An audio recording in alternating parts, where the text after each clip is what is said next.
cosas mejores que la apostasía para vosotros. Hemos sacado el tema de aquí mismo. Ustedes saben que venimos estudiando el libro de Hebreos y ya vamos en el capítulo 6. Esta enseñanza que hoy nos trae la palabra de Dios tiene que ver exactamente con la apostasía, pero a la vez hace una aclaración y dice: pero estamos persuadidos en cuanto a vosotros, amados, de cosas mejores. Entonces quiere decir que hay cosas mejores que la apostasía para la iglesia. Sin embargo, el Señor se encarga de aclarar aquí en este capítulo que hay situaciones en la vida que son abominables delante de la presencia de Dios.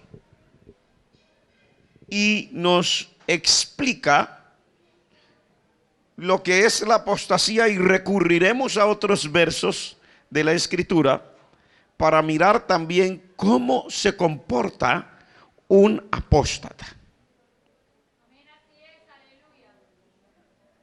Que es importante. Miremos, en comienzo la Escritura nos dice en este capítulo 6, en la instrucción que está dando el apóstol por el Espíritu Santo, acerca de cómo la iglesia debe crecer y no quedarse siempre girando alrededor de lo mismo. Los versos 1 y 2 nos habla de los fundamentos básicos en la vida cristiana, fundamentos doctrinales. Y el apóstol Pablo dice que la iglesia debe pasar. Bueno, esto hago la aclaración que para algunos estudiosos de la Biblia no es el apóstol Pablo y para otros sí, el escritor del libro a los Hebreos. En todo caso, aquí no interesa quién es el escritor, porque el que nos habla es Dios. Y si fuese el apóstol Pablo o algún otro apóstol, siempre toda escritura es inspirada por Dios. Y lo que importa es el mensaje de Dios y no el escritor en sí. Entonces, dejando ya los rudimentos de la doctrina de Cristo, o sea, nos está inspirando a que avancemos, porque dice que esos son los rudimentos, o sea, los comienzos básicos de la enseñanza que recibimos en esta nueva vida en Cristo Jesús.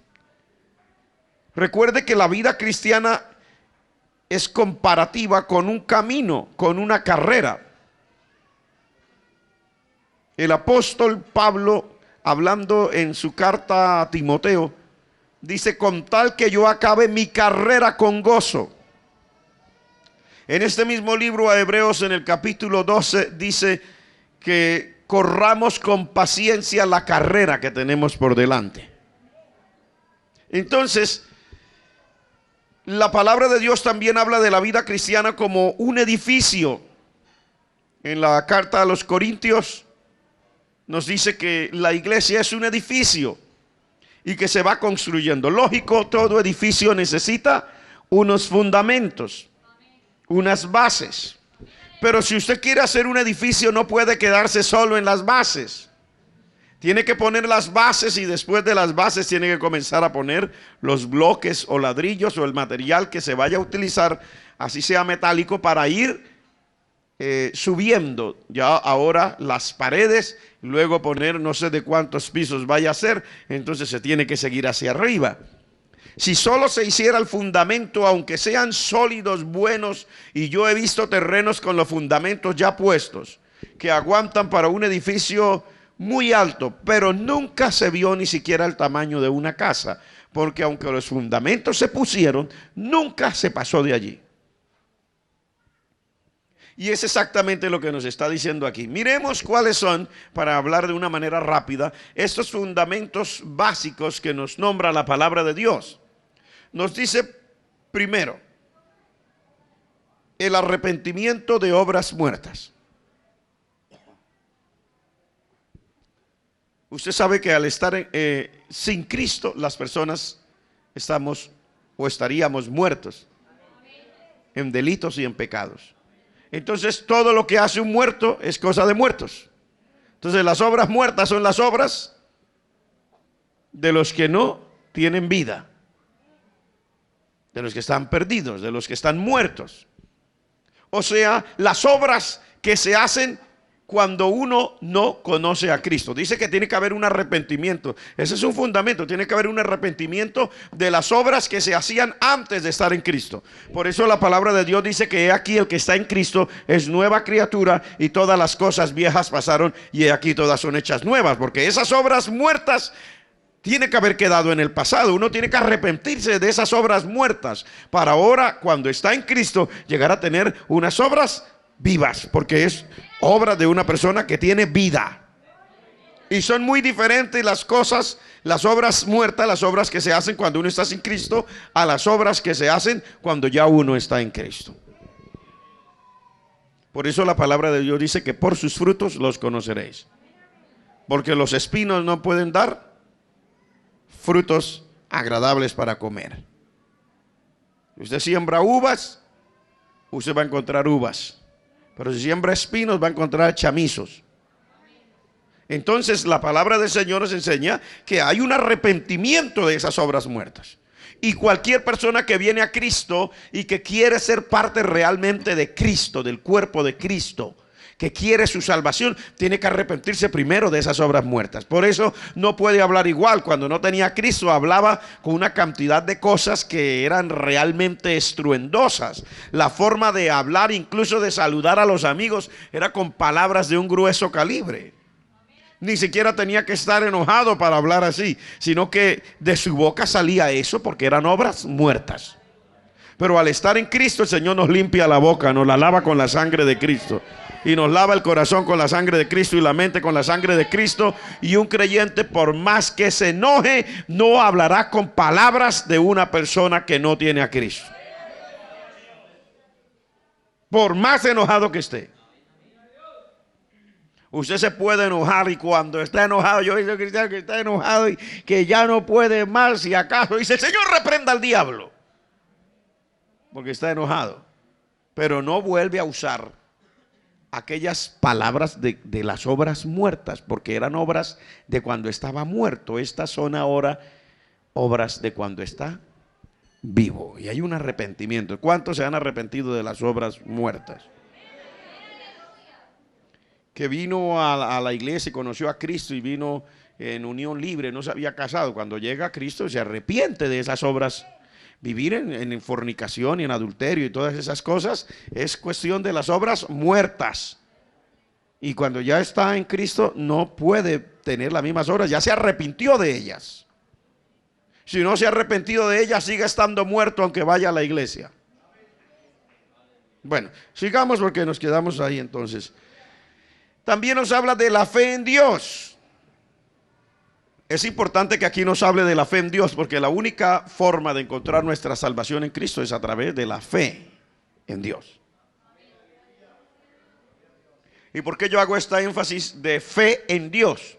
Porque hoy día el humanismo está muy en boga y la gente cree en sí misma, en sus capacidades y en sus habilidades. Por eso es que hay tanto concurso.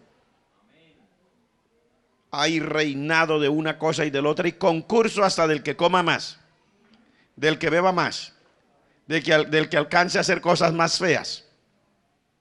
Eso está de moda hoy por la televisión. Esos son los concursos más asquerosos. Que el que se coma una cucaracha, que el que se trague 2 gusanos. Y la gente quiere mostrar, ese es el humanismo, quiere mostrar sus habilidades. Y cuando la gente le preguntan a alguien que ha logrado determinadas cosas en la vida, entonces lo reporta, le hace un reportaje, lo llama el periodista y le dice: bueno, ¿y usted cómo lo logró? Dígame, después de tanto ya ha hecho esto, ¿cómo lo logró? Y dice: bueno, yo creí en mí mismo. Usted oye esa expresión a cada rato, ¿verdad? Y en los cursos de superación personal le hablan a la gente así: crea en usted mismo. Porque si usted no tiene seguridad en usted mismo, va a fracasar. Pues va a fracasar aunque tenga seguridad en sí mismo. Algún día se le cae el castillo. Ahora, si usted no quiere realmente fracasar, tenga seguridad en el Señor.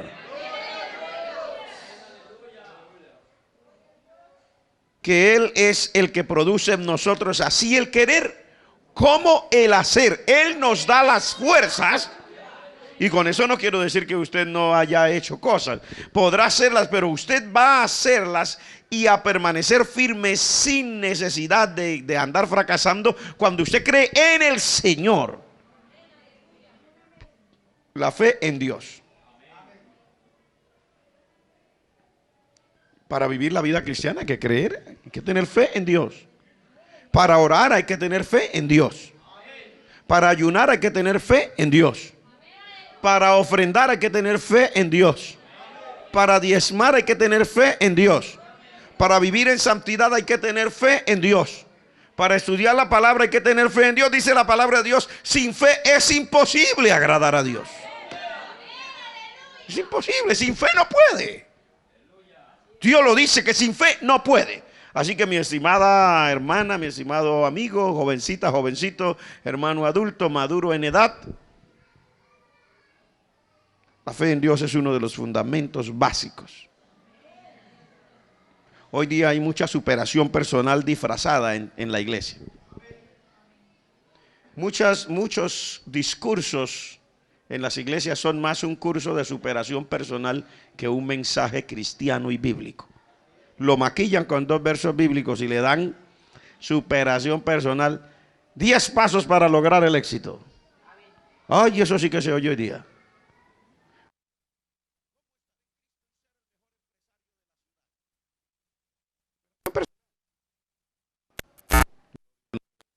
Yo le digo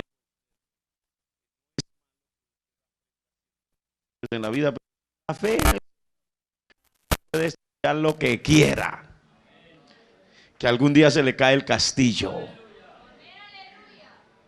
Levante sus manos y dele gloria a Dios. Y no estoy en contra del estudio, no me malinterprete. Le digo a toda mi gente, estudien. Quiero doctores médicos, quiero ingenieros abogados, ingenieros de sistemas, ingenieros agrónomos, quiero de todo en la iglesia. Quiero gente que haya hecho capacitación en idiomas, en lo que Dios le dirija, en mecatrónica, en yo no sé cuántas cosas que hay, mecánica, industrial, lo que sea, y todo eso lo vamos a usar en la obra del Señor en su debido momento.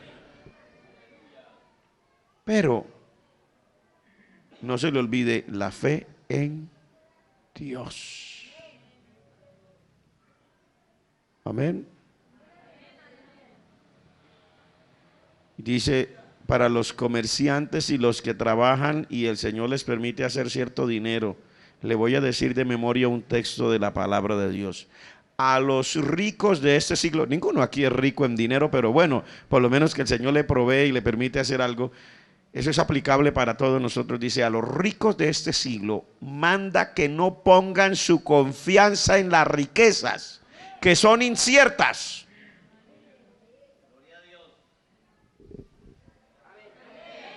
sino que la pongan en el Dios del cielo. Porque el mismo Dios que le dio hoy le puede dar mañana. Y le puede dar pasado mañana. Y esa es mi fe, y por eso cuando era pequeño, que la libra de carne, yo no sé cuánto costaría, pero con 20 pesos, recuerdo cuando yo iba al mercado con 20 pesos acompañando a mi hermana mayor, y comprábamos de todo para la casa con 20 pesos. Hacía un mercado para una familia donde nosotros éramos 13 hijos y los 2 padres 15, y con 20 pesos íbamos a ese mercado del centro con una bolsa allí y llevamos a hacer un mercado para hacer comida para el día. 20 pesos. Hoy día la sola libra de carne cuesta ¿cuánto? 4,000 y un poquito de pesos, y todavía comemos carne en el nombre del Señor. Y cuando la tarifa del bus costaba 10 centavos, yo lo recuerdo, mi padre, mi madre y mis hermanos íbamos en el bus, recuerdo cuando costaba 10 centavos, la tarifa del bus aquí en Bucaramanga. ¿Ahora cuánto cuesta? 950 pesos, y todavía si hay que subir en bus, el Señor provee la tarifa del bus. Y si mañana cuesta 2,000 pesos, todavía el Señor proveerá la tarifa del bus. Usted no sube en bus porque cueste 10 pesos o 2,000. Usted va en el bus porque el Señor es misericordioso y grande y le provee a todos sus hijos todas las cosas que se necesiten. Amén, hermanos. Levante la mano los que tiene esa confianza. Por eso el que trabaja en algún trabajo particular y el Señor le permite hacer cierta ganancia y cierto dinero, ponga su confianza en el Señor, porque si usted no la pone en el Señor, sino en las riquezas, mañana se le acaban y ¿quién le vuelve a dar? En cambio, si usted pone su confianza en el Señor, el mismo que le dio ayer y antier, le da hoy y le da mañana. Y pasado mañana también. Hasta el fin de su vida, el Señor le proveerá las cosas. Levante las manos y diga, gracias, Señor. Bueno, también está la doctrina de bautismos. O sea, hablemos del bautismo cristiano, para no ponernos a hablar de tantos bautismos. Ustedes saben que a través de la historia han habido diferentes bautismos. Los judíos tenían sus propios bautismos. Los prosélitos eran los que se convertían al judaísmo. Y cuando se convertían al judaísmo, y ellos llegaban a la sinagoga y le decían al sumo sacerdote, yo quiero de ahora en adelante ser un prosélito, quiero convertirme al judaísmo. Entonces, ellos eran personas que no eran judíos, pero que llegaban a creer en la forma de adorar a Dios y en la ley como le enseñaban los judíos. Entonces lo llevaban un día al bautismo de los prosélitos y lo bautizaban igual que hoy bautizamos. Le leían una parte de la ley, le hacían una ceremonia y usted cree y testifica públicamente, sí, y lo bautizaban. Los paganos conocían diferentes bautismos. Por ejemplo, en la India todavía muchísima gente pagana va a muchos lugares donde hay ríos sagrados. Hay un lugar que se llama Varanasi, que es conocido mundialmente y queda a la orilla de un río, y un día específico, a una hora específica, esa gente se mete, hermano, pero miles de personas allí en esas orillas del río y se sumergen allí. Como ¿quién va a bautizar tantos miles? Pues cada uno se mete a la orden de la campanilla aquella de los sacerdotes que tienen de su religión, y se meten allá y se salen y ya están purificados. Esos son bautismos, son bautismos paganos. Pero hablemos del bautismo en Cristo. Cuando uno cree en el Señor Jesucristo para su salvación, entonces acepta que Jesucristo se convierte en su Señor. Y yo aclaro esto siempre, aunque seamos cristianos antiguos, porque mucha gente lo único que hace es cambiar de iglesia. Lo único que les falta es traer la sotana esa y ponérsela al pastor. Yo antes tenía un padre de otra religión y ahora tiene un padre evangélico. No es eso. Tiene que estar seguro de que Jesucristo es el Señor. No como dicen algunos, yo me metí a eso. Cuando yo me entré a la religión, está por allá en el limbo todavía. Es que aceptó a Cristo como su Señor. ¿Qué quiere decir eso? Que se olvida de sus derechos, de sus gustos, de sus deseos, y le cede sus derechos al Señor para que Él le organice sus gustos. Y en eso podríamos hablar mucho, pero yo quiero acabar esa cosa de la doctrina básica rápidamente. Pero en eso yo aclaro, ¿no? Mucha gente no entrega al Señor ni sus deseos, ni sus gustos, ni le cede los derechos al Señor. Y por eso es que vienen a la iglesia y pelean y se sacuden y parece un gallo fino, abogando por sus derechos. ¿Cuáles?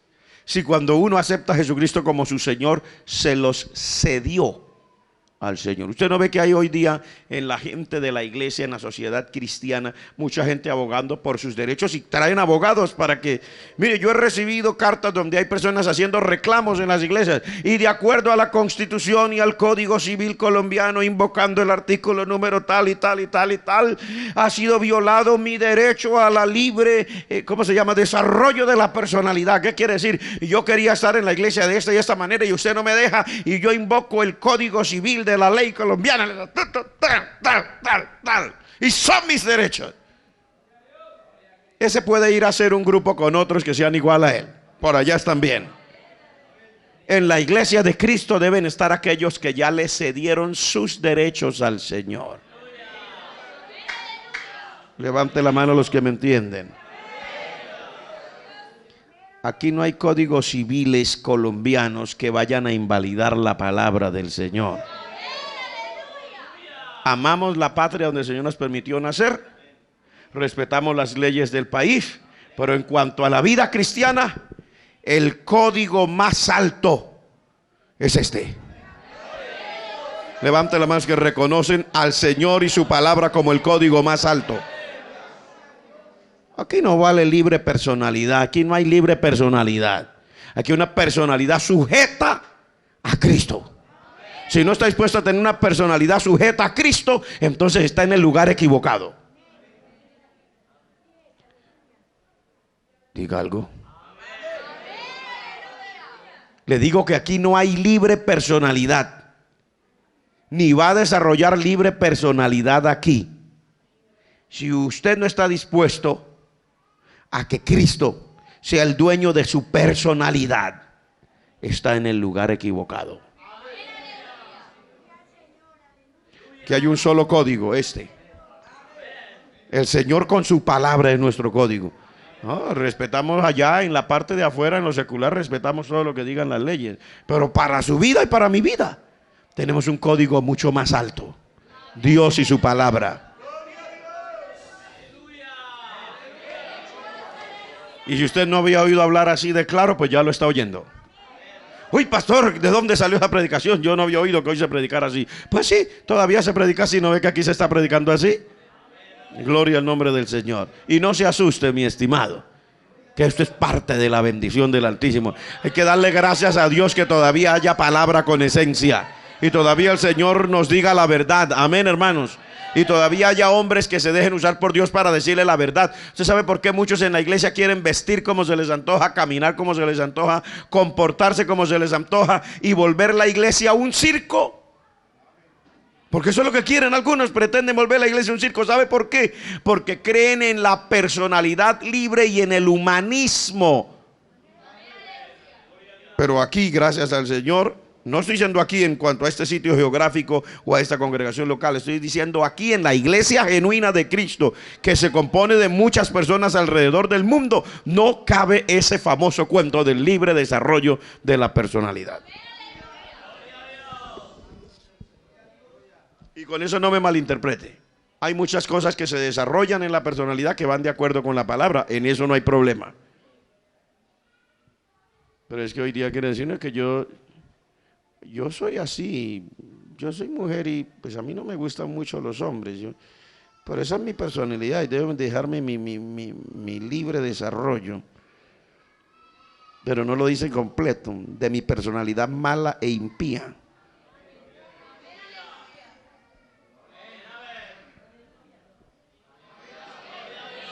Bueno, entonces el que entrega su vida a Cristo y acepta a Jesucristo como su Señor, entonces luego se bautiza.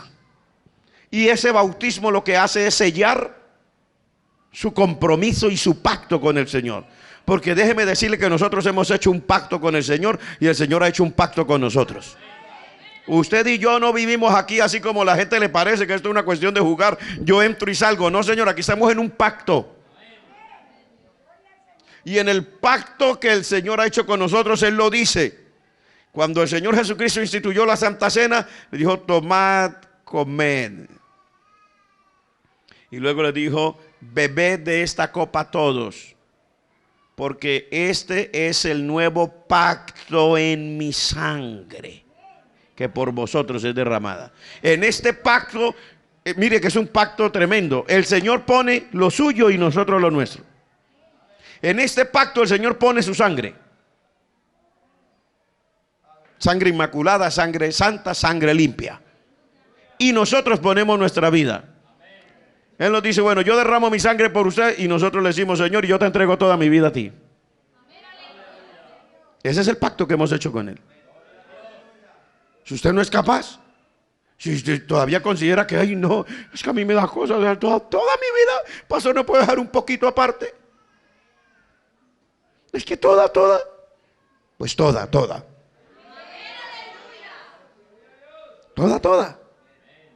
No debe dejar nada aparte. Porque el Señor no dejó: no, bueno, yo pensándolo bien, mejor no derramo mi sangre. No, el Señor dijo: no, yo derramo mi sangre. Y Esta copa es el nuevo pacto de mi sangre que por vosotros es derramada. Así que el Señor sella ese pacto con su sangre y nosotros lo sellamos el día que le entregamos toda nuestra vida a Él. Entonces en el bautismo estamos diciendo y sellando ese compromiso. Señor, realmente te he entregado mi vida y como prueba de eso hoy me bautizo. De acuerdo a tu palabra. El bautismo es un testimonio y el sello que uno hace de un pacto que ya ha hecho con el Señor. Ese día le está echando la firmita. El que se bautiza tiene que saber. A propósito, ¿cuántos están sin bautismo aquí? No han sellado su pacto. Hay jovencitos que nacieron en la iglesia, ya tienen 13, 14 años. Joven, ¿no le ha echado la rúbrica a su pacto con el Señor? Señorita, jovencita, jovencito, o usted hermano que se convirtió hace 10 años y que todavía no le ha echado la rúbrica a su pacto con el Señor, ¿va a dejar un pacto sin sellar, sin notarizar, sin arreglar? ¿No lo va a firmar? ¿Solamente tiene el borrador, el escrito?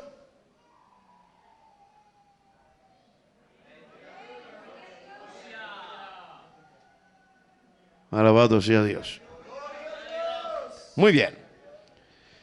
Luego sigue la doctrina de la imposición de manos. La imposición de manos tiene que ver sobre todo en la parte ministerial, pero también se pone las manos sobre los enfermos para orar por ellos, de acuerdo a la palabra de Dios. Son cosas muy sencillas que, dice el apóstol, no debiéramos ya pasar de eso. Luego habla también de la resurrección de los muertos. Ustedes y yo sabemos de la resurrección de los muertos. ¿Cuántos saben de la resurrección de los muertos? Todos sabemos que un día todos los muertos resucitarán. Pero resucitarán en diferentes tiempos. Los muertos en Cristo resucitarán primero, dice la palabra. Porque los muertos en Cristo van a resucitar con su salvación ya asegurada. Nosotros no tenemos nada más que asegurar. El Señor el día que le entregamos nuestro corazón a Él y de verdad lo dejamos que sea Señor, nuestra salvación queda asegurada. Por eso es que uno no puede andar por ahí viviendo, hermano, loqueando por el mundo. Hay mucha gente que anda por ahí loqueando por el mundo y creyendo que esto es un juego, esto es un club social. A esto le quieren poner colores deportivos, colores políticos. Esto no tiene ni color deportivo, ni color político, ni color de farándula. Ese es el camino santo del Señor. Levante la mano que saben que ese es el camino santo del Señor. Hay que caminar con el Señor. Y los muertos en Cristo van a resucitar primero. Los que mueren en Cristo. Luego hay otra resurrección de los perdidos. Los perdidos también van a resucitar en ese momento cuando el Señor vaya a juzgar a todos los que han muerto y que no habían resucitado porque precisamente estaban perdidos y no podían resucitar en la resurrección de la venida del Señor Jesucristo. Entonces a esos otros les corresponde otra cosa. Y no vamos a abundar más en eso, pero recuerde, si usted resucita en la primera resurrección, usted está garantizado. Si no resucita en la primera es porque está perdido. ¿Qué tiene que hacer? Asegurarse de la primera. Ni riesgos de quedarse a la segunda. Así nos cueste lo que nos cueste. Algunas personas, sobre todo para las personas jóvenes, nos cuesta deponer, ¿cierto?, nuestros gustos. Personas más jóvenes, aunque hay personas así también ya de cierta edad que también les cuesta deponer sus gustos, pero ni riesgo. Yo pongo a los pies de Cristo lo que me toque, mi manera de vestir, mi manera de calzar. Mire que un hermano predicador estaba tan emocionado y tan inspirado, decía: había hermano, es que esta salvación es tan grande que si el Señor dijera en su palabra, y de ahora en adelante los que entregan su vida a mí para poder seguir caminando se visten de blanco todos los días, decía: yo andaba vestido de blanco, ya tenía como 200 camisas y pantalones blancos. Digo, yo con tal de que el Señor esté agradado de mí, no importa si tuviera que vestirme de blanco todos los días. Y yo digo lo mismo, hermano, si el Señor dijera, vea, pero no, Él no dice eso, pero si dijera, si una suposición, no había problema. No había problema. No tenemos problema en nuestra apariencia, ni en nuestra entrega. Yo no tengo problema con eso. Mire, si las personas paganas no tienen problemas con eso, menos yo que sé que tengo salvación y vida eterna en Cristo. Pero yo he visto personas paganas, hermano. Mire, cuando vivíamos en un lugar en la isla de Trinidad, allí vivía una familia. Bueno, todo eso era un condominio, puros profesores de la universidad. Pero entre esos profesores había una familia de la India y de religión hindú. Y aquella señora salía todas las tardes vestida con su ropa típica, ponía sus cuadros de sus dioses allí y salía a orar, como se lo decía su religión, vestida a su estilo. Pues no en su casa, no, afuera en la parte social del condominio, daba la vuelta y volvía y pasaba al frente de su Dios que lo tenía ahí en su imagen y levantaba sus manos y hablaba y decía, y ella no tenía ningún problema. Yo digo, si no lo tenía ella, hermano, que pobrecita, uno le da pesar a la gente sin salvación y sin Cristo y se atreven a hacerlo por causa de su Dios y su creencia. ¿Cómo no voy yo a mantener firmeza en el camino de la vida cristiana? Mire, hermano, si me toca orar en la mitad de la calle, oro en la mitad de la calle. No hay problema. Aunque la palabra de Dios dice que no ore en la mitad de la calle. El Señor me dice que ore en mi cuarto que está en secreto. Pero si me toca orar en la mitad de la calle porque hay una necesidad, un enfermo, lo que sea, yo oro ahí. Pero uno no puede, hermano, ser una persona que se sienta o sea más pequeño que el reto que Dios le ha puesto por delante. Nosotros no podemos quedárnosle pequeño al reto de esta salvación. En esta vida hay que tener carácter, amén, hermanos. Yo repito eso porque eso es parte importante de la vida. El cristiano tiene que tener carácter. Si es hombre, tiene que tener pantalones. Y si es mujer, esa falda tiene que tener bien amarradas en su puesto. Amén, hermanos. Y no doblegársele a nadie. Gloria al nombre del Señor. No se le doblegue a nadie. Dobléguesele al Señor. A mí me da mucho gusto cada vez que leo la historia de Mardoqueo en el libro de Esther. Allá estaba el famoso Amán que se lo tragaba vivo, pero el hombre no se doblaba. Decía, yo no me doblo sino ante el Dios de Israel y punto. Que mire que Amán lo puede matar, que me mate, no me doblo. Y no se dobló. Y punto. Levante la mano y diga gracias, Señor. Ahora ya entra del verso 4 en adelante y habla de la apostasía. Déjeme ver cuántos minutos tengo, como 10 o 15. Mire, la apostasía, ¿qué quiere decir? Apostatar quiere decir negar la fe que una vez se ha tenido. Pero esta apostasía que se describe aquí en estos versos, desde el verso 4 en adelante hasta el verso como 8, es una apostasía total. ¿A qué me refiero? Una apostasía donde se niega literalmente a Cristo y se le reconoce a los entregadores de Cristo como personas que lo hicieron bien, y se atreve a hablar de Cristo mal, un vituperio a Cristo. Usted y yo vamos a leerlo y usted verá que habla de una apostasía total. Mire lo que dice aquí.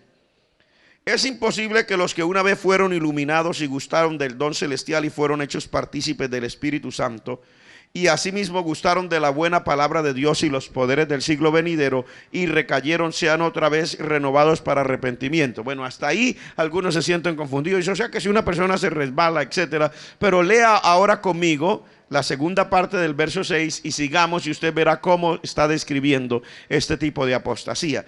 Dice, crucificando de nuevo para sí mismos al Hijo de Dios.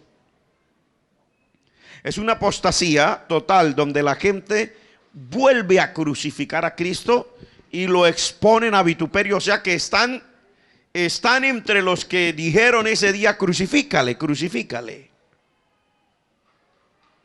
Y se atreven a hablar mal de Cristo. Esa es una apostasía total. Porque hay una apostasía parcial donde la gente comienza a apartarse de la sana doctrina, aunque todavía habla de Cristo bien. Y ya comienza a correr sus riesgos porque un abismo llama a otro. Se comienza a poner en riesgo, pero esta ya es la apostasía total, donde reniega de Cristo, habla mal de Cristo y está de acuerdo con los crucificadores del Señor. Entonces, ¿qué más sigue diciendo? Hace una aclaración: la tierra que bebe la lluvia que muchas veces cae sobre ella y produce hierba provechosa, aquellos por los cuales es labrada recibe bendición de Dios. Entonces ahora identifica la apostasía completa con el verso 8. La tierra que produce espinos y abrojos es reprobada. ¿Por qué? Tiene todo dado para que produzca bendición. Porque la ha regado la lluvia Y mucha de esa tierra que ha sido regada por la lluvia, que es provechosa, produce fruto. Pero esa que también recibe la lluvia lo que hace es producir espinos y abrojos. Dice, entonces esta que tiene todo a su favor para producir frutos y lo que hace es producir espinas y abrojos, entonces está próxima a ser maldecida y su fin es ser quemada. Compara la apostasía total con la condición de una tierra así. Usted se ha dado cuenta que hay tierra, hermano, que por más que le caiga agüita, lo que produce es muy malito. Y esa tierra no la quiere nadie.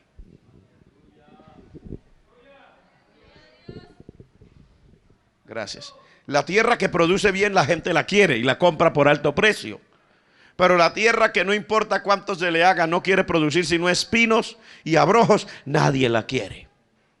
Algunos dicen es que hasta regalada sale cara. Sí, ¿por qué? Piénselo y verá que ellos tienen razón. Porque usted tiene una tierra que si siembra no le va a producir nada bueno. No le va a producir nada bueno, de hecho no le va a producir ningún provecho material tampoco. Y sin embargo sí va a seguir creciendo el monte y los espinos. Usted va a tener que invertir a cada rato dinero en personas que vayan y trabajen cortando los espinos para que a lo menos usted pueda pasar, pero nunca le produce con qué pagar ni siquiera la tumbada de los espinos. Entonces hasta regalada sale cara. Y lo mismo pasa con la apostasía total. Ese tipo de personas es el que describíamos en el libro de San Mateo capítulo 23. Que dice el Señor, ay de vosotros hipócritas, porque no entráis al reino de los cielos y a los que quieren entrar tampoco los dejas. Eso es exactamente apostasía total. Es una persona que dice ahí es imposible. O sea, si ya conoce a Cristo, sabe lo que es el Señor, disfruta de la bendición y las maravillas del Señor, gusta del Espíritu Santo, gusta de los poderes del siglo venidero, de las cosas maravillosas, gusta de lo eterno y luego se vuelve contra Cristo y está de acuerdo con los que lo crucificaron y se vuelve contra Cristo y aún está dispuesto a hablar mal de Cristo y hablar mal de todo lo que Cristo enseñó. Entonces, ¿qué se va a hacer? Ya es imposible, dice.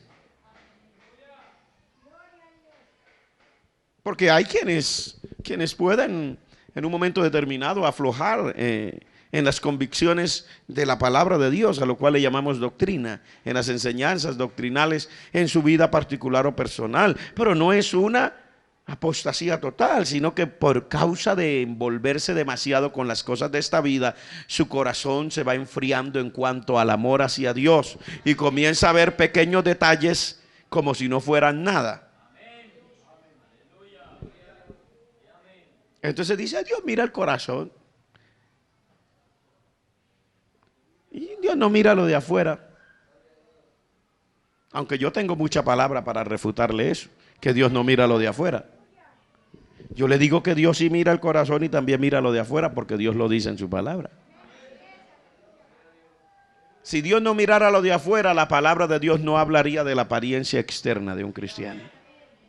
Pero desde que la palabra de Dios habla de la apariencia externa es porque Dios también mira lo de afuera. Y la palabra de Dios dice, quiero que se vistan así, quiero que se atavíen así, quiere decir que son las cosas externas. Quiero que tengan el cabello así, etcétera, etcétera. Eso quiere decir que Dios sí está mirando la apariencia externa. Lo que pasa es que hay gente que no quiere que Dios lo mire externamente, porque sabe que nunca está dispuesto a aceptar a Jesucristo como su Señor en toda su vida. Están dispuestos sí a que sea su Salvador, pero su Señor. Es que hay una gran diferencia. Salvador es el que me saca de allá cuando me estoy ahogando. Señor es el que gobierna mi vida. No necesito estarme ahogando. Él gobierna mi vida todos los días, aunque no me esté ahogando. Levante su mano y diga, Señor, gracias por tu palabra. Entonces la apostasía total es terrible. Pero recuerde que la apostasía comienza por cosas que parecen no ser muy graves. Lo que dice en el libro de Primera de Timoteo el apóstol Pablo, en el capítulo 4, que habla por el Espíritu Santo ya lo que Dios nos quiere decir. Dice, pero el Espíritu dice claramente que en los postreros tiempos algunos apostatarán de la fe, escuchando a espíritus engañadores y a doctrina de demonios por la hipocresía de mentirosos que teniendo cauterizada la conciencia, y sigue. ¿Qué quiere decir? Que la apostasía viene primero cuando la persona descuida su relación con Dios. Estoy hablando de la apostasía parcial, que podría degenerar algún momento en apostasía total, cuando la persona literalmente comenzara a hablar mal de Cristo y de su palabra. Pero esta apostasía parcial se debe a que las personas se ponen, dice, a escuchar a espíritus engañadores y a doctrina de demonios. Hay personas que no estudian la palabra, sino que todo lo que les dicen, amén, amén, amén. Y hermano, uno no puede decir amén a todo lo que oye. Antes de decir amén hay que mirar si está aquí.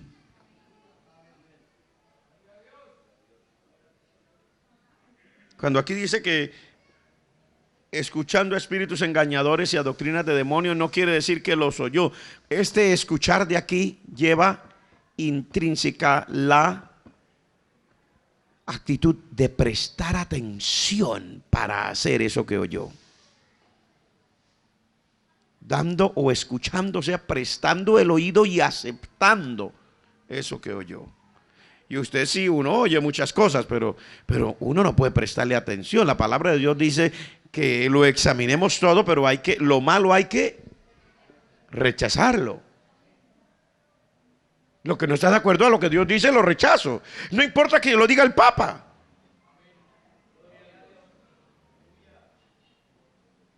Hoy día, como hay tantos apóstoles, profetas y obispos, usted enciende las cadenas de televisión cristiana y todos son apóstoles hoy día. Todos son apóstoles. Y como lo dijo el apóstol, a veces yo he llamado personas, a veces estoy en comunicación con alguien que no pertenece a nuestra iglesia y digo, aló, ¿cómo está, hermano? Aquí en una reunión con el apóstol. Yo, vaya. La gente hoy día no le gusta el título de hermano. Y hay gente que no quiere que le digan pastor. Pastor es muy pequeño. Doctor, obispo, apóstol, profeta o cosas parecidas. Pero menos de ahí, uy no, solamente pastor, es un titulito muy pequeño. Y hermano, más pequeño todavía. Entonces cuando se le va a presentar no se puede presentar. Y ahora con nosotros el hermano fulano. ¿Usted cómo se atrevió a deshonrarme así delante de la gente? Si le dice, bueno, ahora con nosotros el pastor fulano, ¿usted cómo se atrevió a darme tan poquita honra? Porque ya me dio, pero una cosita muy pequeña. Cuando me vaya a presentar, por favor, recuerde que tengo grado, soy doctor. Entonces ahora con nosotros el doctor fulano, entonces ya pasa sonriente. O si no, entonces el apóstol tal, ese título es estratosférico según ellos piensan.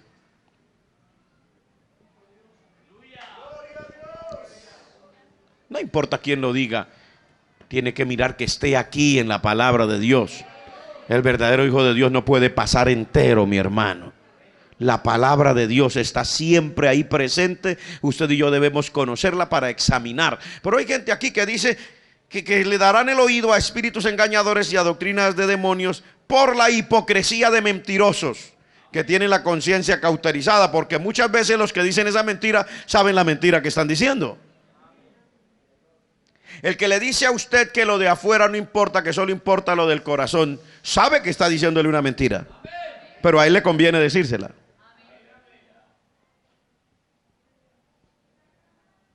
¿Se lo puedo decir de nuevo? El que le dice a usted que lo de afuera no importa, que Dios solo mira el corazón, sabe que le está diciendo a usted una mentira. Él la sabe, él ha estudiado la palabra de Dios. Él sabe, él estudió de Génesis y Apocalipsis, algunos de ellos son doctores, han estudiado teología y lo saben bien, pero a él le conviene decirle esa mentira a usted. ¿Por qué? Primero porque así usted no va a juzgarle la apariencia de él como él quiere ser un zángano. Entonces ya usted no lo va a juzgar, no ve que lo de afuera no importa. Segundo, porque así usted no tiene que sentirse comprometido con Dios, ni con su palabra, ni va a molestar a otros cuando vengan para decirles que se comprometan, porque como lo que ellos quieren son números, engrosar la estadística. Entonces, si usted está comprometido, cuando llega otro, usted le dice, mire, hay que comprometerse, entonces ese otro no aguantaría y de pronto se va. Entonces es un número menos en su estadística. Entonces no conviene. Entonces por eso le conviene decirle a usted eso. Pero bíblicamente a usted le conviene oír la palabra de Dios. Y aquí la Biblia dice que esos son mentirosos. Le están diciendo mentiras, así suene duro, así suene como suene, y así diga, mire qué cosa tan terrible. Mire que hay gente que dice, ese pastor no lo oigan, que es muy fuerte.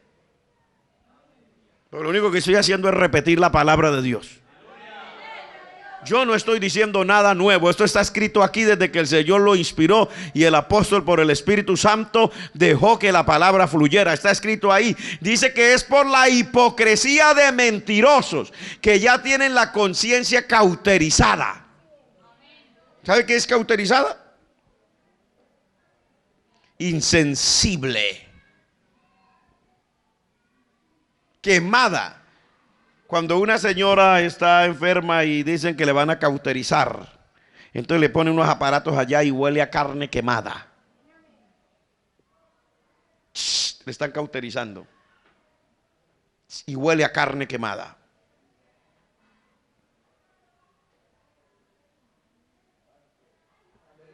¿Se asustaron? Aquí dice la Biblia, por la hipocresía de mentirosos que la conciencia ya la tienen achicharrada, quemada. Y a ellos ni les va ni les viene. A ellos lo que les importa es su éxito en la tierra, su éxito delante de la gente. No les importa su relación y su comunión personal con Dios, con tal de que lo que ellos proyectan se vea como que es así. No importa el resto. Pero usted que me está oyendo, escape por su vida. Escape por su vida. Bueno, al fin, ¿qué vamos a hacer? Algunos dirán, hermano, esa palabra no es muy terrible. ¿Y qué vamos a hacer? Bueno, tenemos que decidir. El Señor nos ha bendecido por haber oído su palabra, haberla aceptado, haberla hablado y disponernos para hacerla. ¿Qué vamos a hacer? ¿Nos vamos a desprender de la mano del Señor o vamos a seguir allí pegaditos, agarraditos de la mano del Señor, siendo Señor, yo sigo contigo y con tu palabra? Levante las manos que dicen, Señor, sigo contigo y con tu palabra aunque me duela. Levante las dos manos los que dicen, sigo contigo y con tu palabra. Eso puede doler, hermano, pero es un dolor para bien. Gloria al nombre del Señor. Eso es como cuando a uno lo operan, hermano. A uno lo operan y le sacan de por allá lo que le vayan a sacar, a quitar, y después que uno le han hecho esa operación, mire, dice que uno queda en convalecencia, en recuperación, y dura como un mes que le cuesta trabajo hasta levantarse y, ¡ay! ¡Ay! Pero le hace bien. Y es probable que cuando uno oye esta palabra por dentro en el alma, ¡ay! ¡Ay! Pero le hace bien. Es probable que quede 15 días cuando, ¡ay! ¡Ay! Pero le hace mucho bien, gloria al nombre del Señor. Le aprovecha muchísimo. ¿Cuántos pueden sonreír y decir, gracias, Señor, que tu palabra me aprovecha muchísimo? Oiga, sí, Señor. La palabra le aprovecha muchísimo. No solamente a usted, a mí también. Y termino con esto. Ayer estaba visitando a una familia que su familiar, el padre ya está en su momentos finales, él mismo lo dice, pero es cristiano. Cuando yo llegué para saludar, pedí permiso, entré, allí estaba la familia, hijos, etcétera. Algunos estaban llorando y cuando me vio me dijo, ay, Dios lo bendiga, hermano Samuel. Yo le dije, amén. Se sonrió conmigo. Le digo, ¿cómo está? Bien, hermano.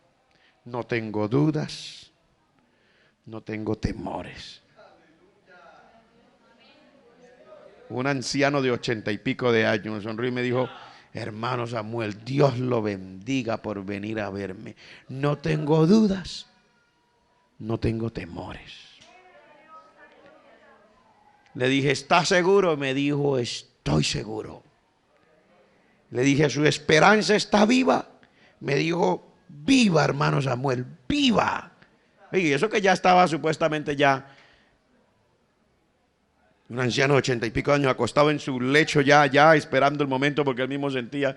Me dijo: parece que ya me voy con el Señor, me dijo. Me dijo: pero está la esperanza ahí viva, pastor. Tremendo. Hermano, mire, le voy a decir una cosa: no se engañe nadie. Con esto termino. No se engañe nadie. La hipocresía no es para nosotros. La apostasía no es para nosotros. Aquí nos habla de cosas mejores que la apostasía para nosotros. Nos habla de una esperanza real, de una esperanza viva, de una seguridad total.